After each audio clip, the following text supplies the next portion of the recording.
Carguen! Armas! Apunten! Fuego!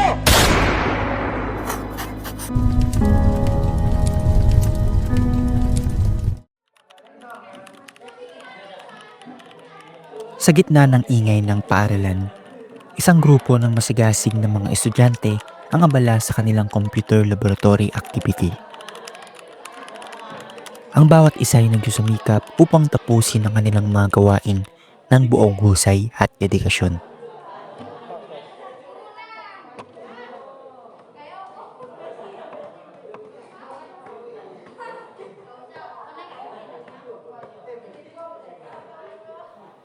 Ngunit sa kabilang banday ang pagod na kanilang nararamdaman dala ng walang hintong pagsusulit at mga gawain ay hindi mapagkakaila.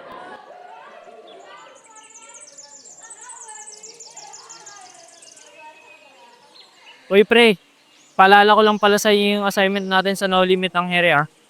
Oo nga no, buti pinalala mo pre. Pre, assignment na naman. Baliw pre, kailangan natin unawain at basahin ng mabuti yung mga nakalagay doon. Kasi may kinalaman yun sa next activity natin. Kaya mga pre, pag may mga tanong kayo chat lang kayo sa GC Kaya may yung tanong. Pre, gagawa kami.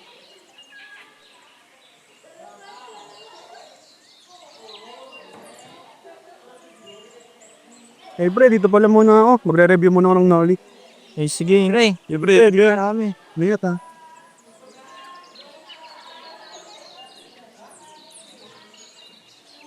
Isa sa mga kabilang sa grupo si John Mark, ang nagdesisyong pag-aralan ang nasabing libro. Sa kabila ng pagod na kanyang nararamdaman, natagpuan niya ang isang pahingahan sa lilim ng mga puno. Sa kanyang mga kamay ay ang nobela magbibigay ng bagong pananaw sa kanyang pag-aaral.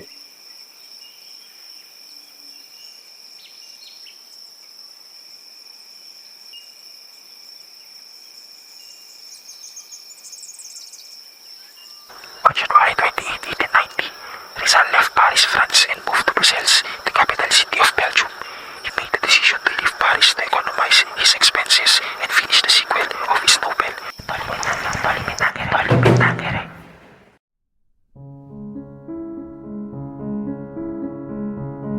Sa kabila ng mga panganib at hamon, isinulat ni Rizal ang nobelang magbabago sa kasaysayan ng Pilipinas. Sa Europa noong 1884, sinimulan ni Rizal ang pagsulat ng No Limit ang Here habang nag-aaral sa Madrid. Natapos niya ito noong 1887 sa Berlin, Alemanya. Ginamit niya ang kanyang personal na karanasan at ang mga pang-aabuso ng kolonyal na Espanyol bilang inspirasyon.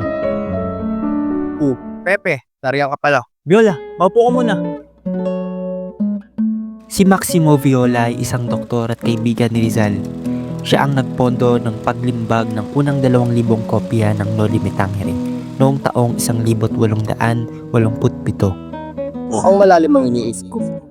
Viola, nais kong magsulat ng isang nobela magpapakita ng kalupitan ng kolonyal na pamahalaan sa ating mahal na Pilipinas. Ang pamagat nito ay No Limit ang Here. No Limit ang Here? Gaano naman kaalaga ito? Wala ito sa Biblia na nangangahulugang huwag mo kong salingin. Sa itong paalala at babala sa mga nagmamalupit. Entiendo, Pepe. Pero alam mo bang mapanganib ito? Oo, Viola. Pero kailangan natin ipaglaban ang katotohanan. Kung hindi tayo, sino pa?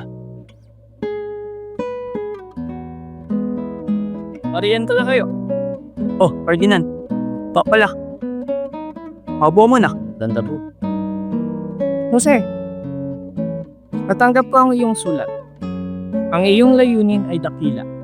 Suportando kita sa kahit anumang paraan na aking magagawa. Si Ferdinand Blumentritt ay isang Austriaco at malapit na kaibigan ni Rizal. Tumulong siya sa pagsulat ng No Limit ang Here sa pamamagitan ng pagbibigay ng kritikal na opinyon at pagsasalin ng isang kabanata sa Aleman. Ang kanilang relasyon ay mahalaga sa pagpapalaganap ng mga ideya ni Rizal. Salamat, Ferdinand. Ang iyong suporta ay napakahalaga sa akin.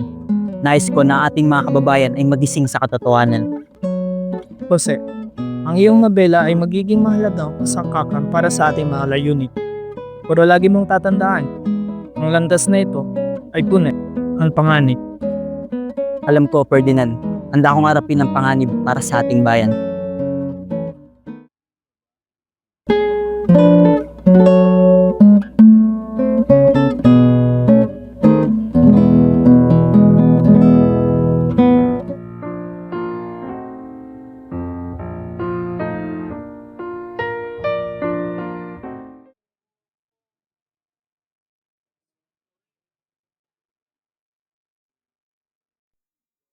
Sisa, isang ina na nawalan ng katinuan dahil sa pagmamalupit ng mga praile.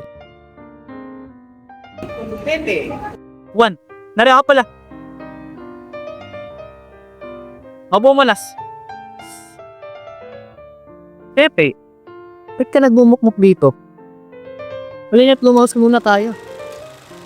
Si Juan Luna ay isang pintor at malapit na kaibigan ni Rizal.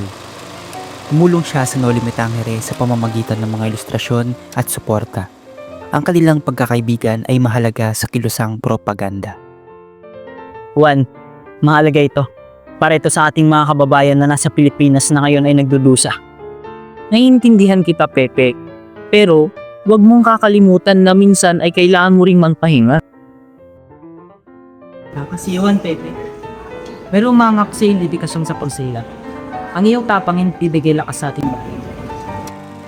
Si Marcelo del Pilar ay isang manunulat at kaalyado ni Rizal sa kilusang propaganda. Suportado niya ang Noli Me Tangere sa pamamagitan ng pagsusulat ng mga sanaysay at pagwawasto ng pahayagan na La Solidaridad upang ipalaganap ang mga ideya ni Rizal.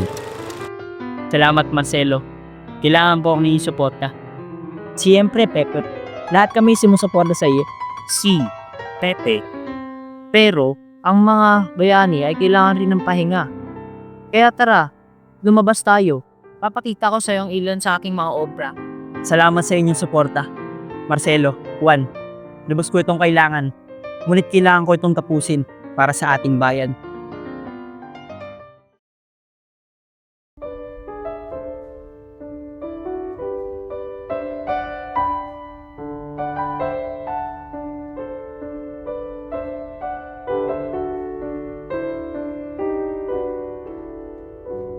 Dios mío, espero que tenga éxito.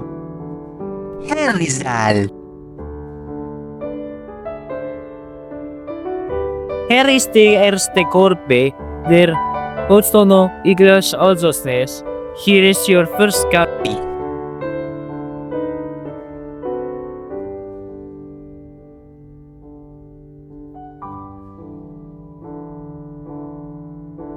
Salamat, Viola. Ito'y simula ng pagbabago. Hindi ko magagawa ito kung wala ang iyong tulong at suporta sa aking mga babayaran. Walang anuman, Tete. Nagawa mo na. Ang iyong nobela ay isang magiging mahalagang sangkap para sa ating bayan.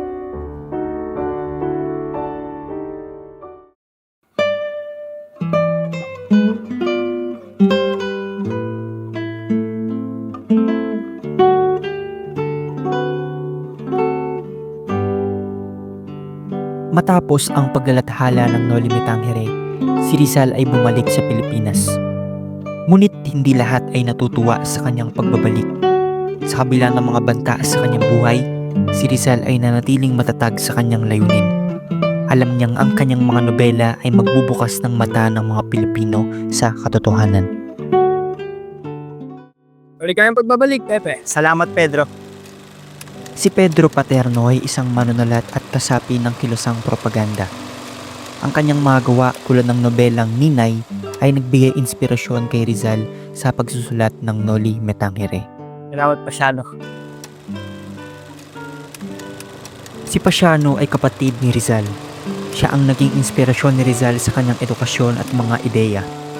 Siya ay isang magsasaka at general sa revolusyonaryong Pilipino. Pepe, ang iyong pagbabalik ay nagbigay ng pag-asa laban para sa kalayaan ng ating bayan. Oo, Pasiano, kailangan natin kumilos. Ang Noli Me Tangere ay magbibigay liwanag sa kaisipan ng ating mga kababayan upang makamit natin ang kalayaan. Pepe, ang iyong nobela ay naging inspirasyon sa maran. Handa kaming tumulong at sumuporta sa iyong mga adikhay.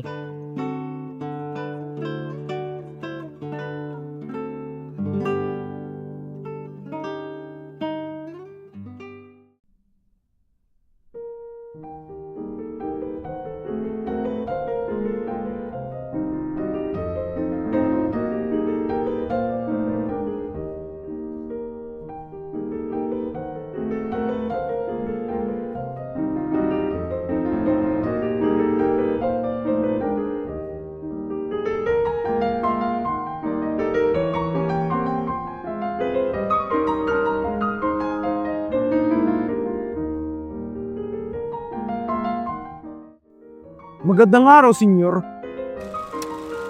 Si General Emilio Terrero ay ang gobernador general na nagprotekta sa Noli Me Tangere laban sa mga nagtangkang ipagbawal ito. Ang kanyang mga reforma at suporta ay nagbigay daan para mapalaganap ang nobela ni Rizal. Senyor Rizal, nabasa ko yung libro. Naiintindihan ko ang iyong punto. Ngunit delikado ito. Ngunit, Gobernador, ang layunin ko ay hindi kaguluhan, hindi pagbabago. Ang nais ko lamang ay maging aking makbabayan sa katotohanan. Entiendo, Senyor Rizal. Ngunit kailangan mo malaman ang panganib nito. Ngunit, Gobernador, kung hindi ako kikilos, sino pa? Admiro to Valenta, Senyor Rizal. Handa ako magbigay ng proteksyon. Ngunit kailangan mo pa rin mag-ingat.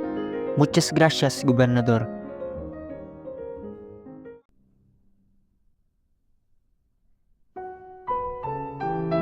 Mian libera from Blumentritt. Ang paikibaka para sa kalayaan ng ating bayan ay patuloy na umaalap. Natapos ko na ang Noli Me Tangere at sana'y maging kasakapan nito ng pagbabago. Pepe, ang iyong akda ay nagbibigay ng bagong pag-asa sa mga Pilipino. Patuloy mo itong ipaglaban.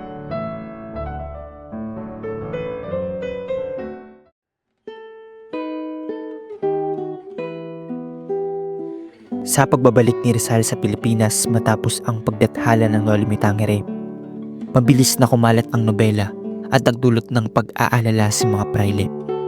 Hindi nila nagustuhan ang malalim na pagtuligsa ni Rizal sa kanilang mga abuso.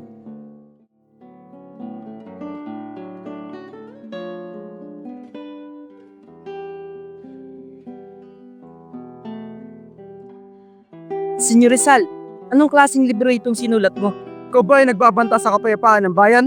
Ngunit, Padre, ang nais ko lang ay buksan ng kaisipan na aking mga kababayan sa katotohanan. Sabi Ustad Ki, Libros Quasan Distorfius. Sinong may sabi may karapatan ka na gawin ito? Ang karapatang ito ay nagbumula sa aking puso na nagnanais ng kalayaan at katarungan para sa lahat. Mag-iingat ka, Senyor Rizal. Dahil di namin naayaan na masira mo ang kaayusan ng ating bayan.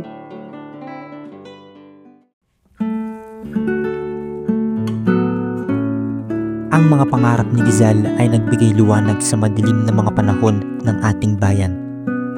Ang kanyang mga sinulat, lalo na ang Noli Me Tangere, ay gumising sa diwa ng mga Pilipino at nagbigay inspirasyon upang ipaglaban ang kalayaan. Ang kanyang sakripisyo at tapang ay hindi nasayang. Ang nobela ni Rizal ay nagbukas ng mata ng mga Pilipino at nagbigay daan sa revolusyon. Ang kanyang mga salita ay nanatiling buhay at patuloy na nagbibigay inspirasyon. Ang karanasan na iyon ay nagbigay sa kanya ng bagong pananaw at inspirasyon. Handa na siyang harapin ang mga hamon ng buhay na puno ng kaalaman at